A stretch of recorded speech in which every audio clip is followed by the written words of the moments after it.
I'm Tanya Lord, a director and founder of Peer Support Community Partners. I became involved in peer grief support over 20 years ago following the death of my son Noah. I haven't always been confident in having a voice.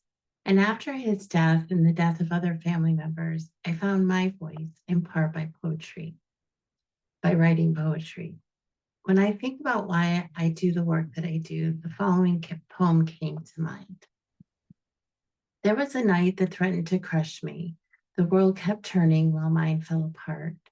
I held my son's name like a fragile stone, each syllable whispered to my breaking heart.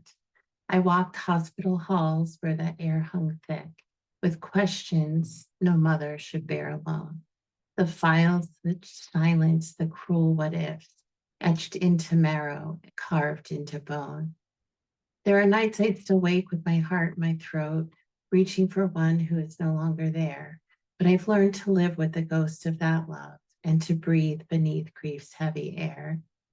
When my mind began to unravel in threads, and even the sun felt too heavy to bear, it was peer support that reached into the dark and reminded me someone else had been there. Not to mend what's broken, but to honor its truth, to make space for sorrow, not turn it away. Because too many sit alone with their ache, their stories silenced, their grief held at bay. I've seen how silence can soften and shift when someone lets in a flicker of light. And even the aching can hold up a torch for someone still lost in that night. In every circle, I feel the pulse return, not to what was, but to what could still be. And peer by peer, breath by breath, we build a quiet freedom that lets us be. Because I remember the silence after the storm, the house too quiet, the world pulled apart. I return to these circles with grief in my hands, not to fix, but to offer a listening heart.